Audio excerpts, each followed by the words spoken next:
Hi, I'm Vanessa from speakenglishwithvanessa.com. Can you learn English alone? Let's talk about it.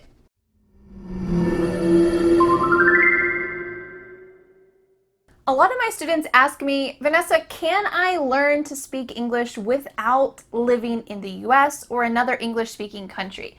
And the answer is yes. Thanks so much for watching. I'll see you, just kidding. Today I'm gonna give you 5 ways that my students have creatively learned to speak English naturally without moving to another country while they're still living in their home country. If you want to improve your English speaking skills, which is probably why you're here at Speak English with Vanessa, well, you need to speak, right? The main thing that you need to do to improve your speaking is to speak. But you don't need to go to a classroom to speak. You don't need to pay a private tutor to speak. In fact, you can speak mostly for free in your home country. Today, let's talk about 5 mostly free ways to start speaking English now. My first tip for learning to speak English alone without moving to another country is summarizing. This is the only tip that doesn't involve leaving your house, so I hope that it will be useful to you immediately. This tip is to take an article, any article, and try to summarize it in your own words. Let's take a look at this in action. Here you can see I'm on the popular news website npr.com.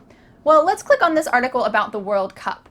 The World Cup 2018, what's happened so far? When we see the main article, you can see that there are a lot of great expressions, a lot of great words that they've used, so we can go sentence by sentence.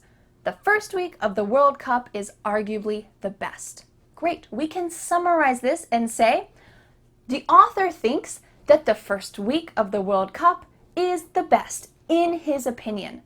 Excellent. This way you have summarized, you've used your own words, but you're also speaking out loud spontaneously.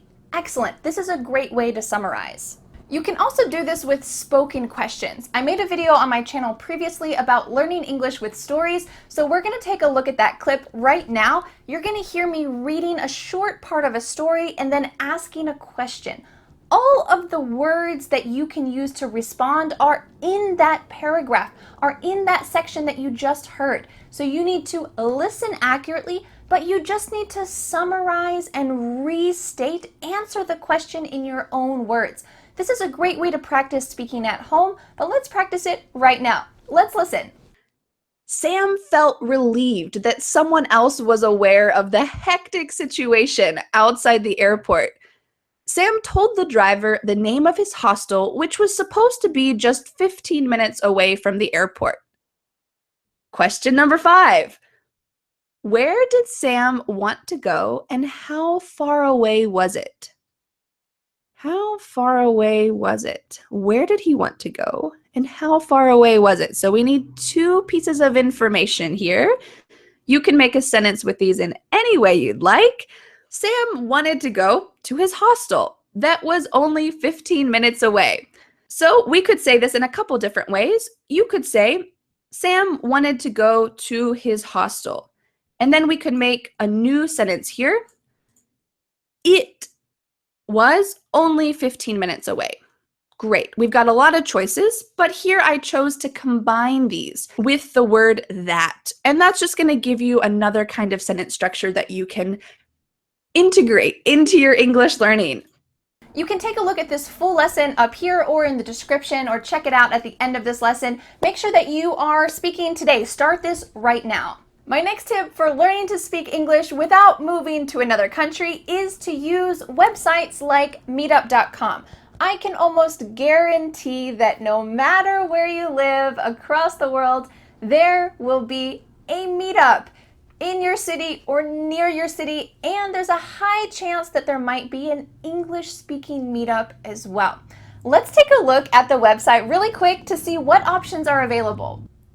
All right, let's go to meetup.com, and we can imagine that you don't already have an account, so we'll go down to language and culture and type in a big city. How about in Brazil, Sao Paulo? Great. Well, here we have, whoa, 9,000 people, English speakers. This is excellent. and click join this group. There's no excuse. Go and do it. Of course, the more you speak, the better, but I know that a lot of you are busy, I'm busy, everyone's busy, right? So try to do this at least once a month. Use my other speaking tips during the week, all of the other times that you're not going to physically speak with someone. But if you speak with someone once a month, it really increases your motivation and it shows you that real world application of speaking English, being understood, understanding other people. It's so helpful. My third tip for improving your English is actually one where you don't need to leave your house that much, and it is host an exchange student for a week, a couple days, a month, as long as you want, or maybe even host them for dinner. I've had a couple students recently send me emails and say, I'm so excited because next week a British exchange student is coming over to my house for dinner and we're going to be able to talk together.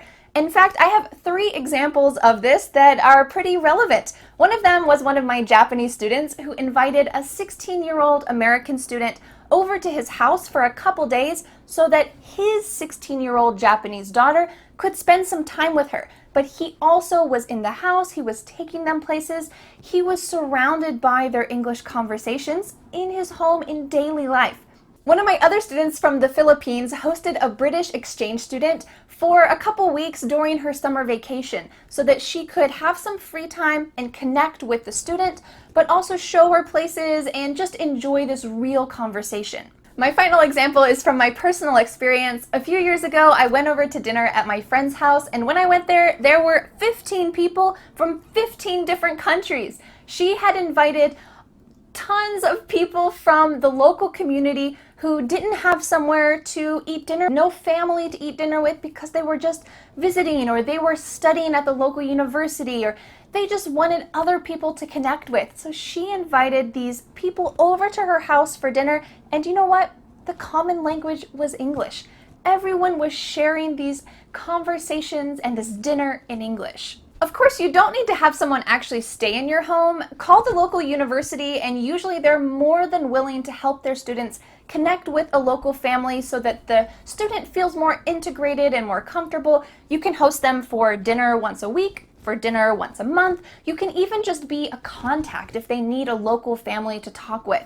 So go and talk to your local university, type into Google the local student exchange program, try to connect with other people because being proactive, that means doing things, not just sitting and passively watching, but going and being proactive is what's going to help you learn to improve your English without spending thousands of dollars to move to the US.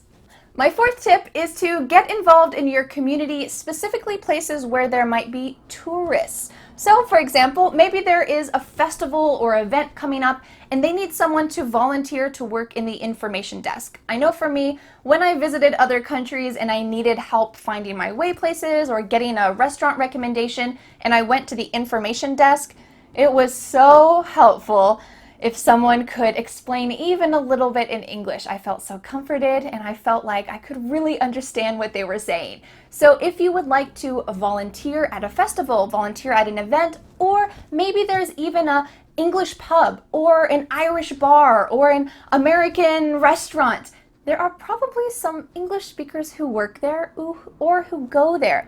So feel free to enjoy your community, but you can try to be proactive and find those little bits of English in your community and take advantage of it. My fifth tip is to speak with someone else online. But this one is tricky and I want to make sure that you do it correctly. Do not, never write your Skype ID, your WhatsApp phone number, your email address in the YouTube comments.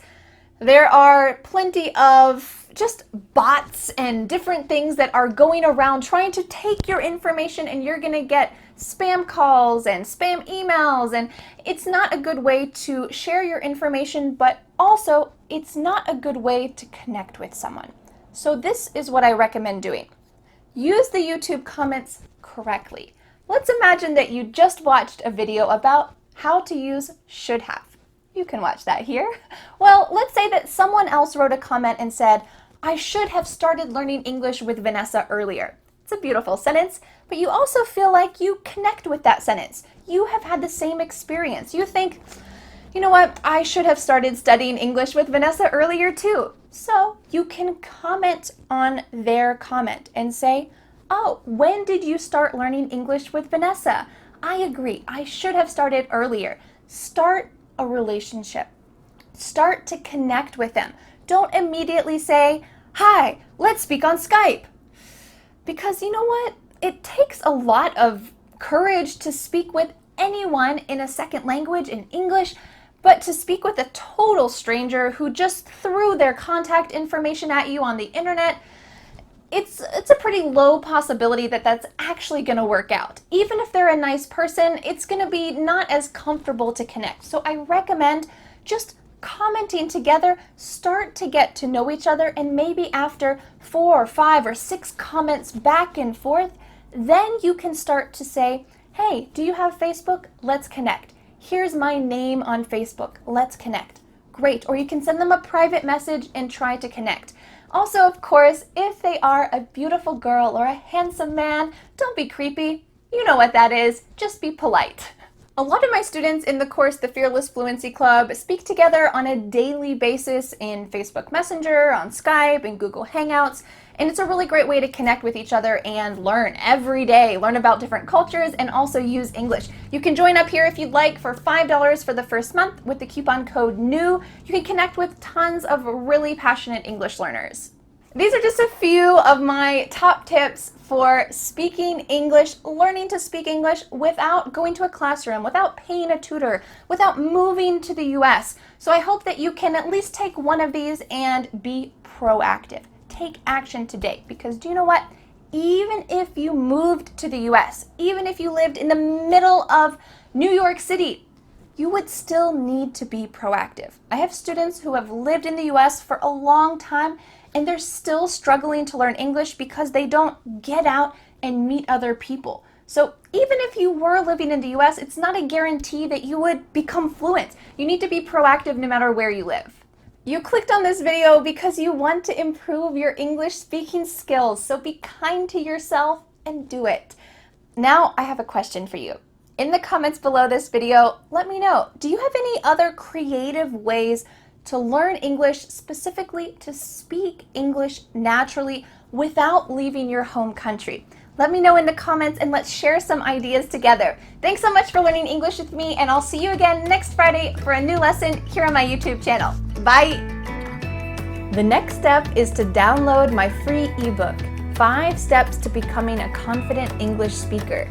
You'll learn what you need to do to speak confidently and fluently. Don't forget to subscribe to my YouTube channel for more free lessons. Thanks so much. Bye!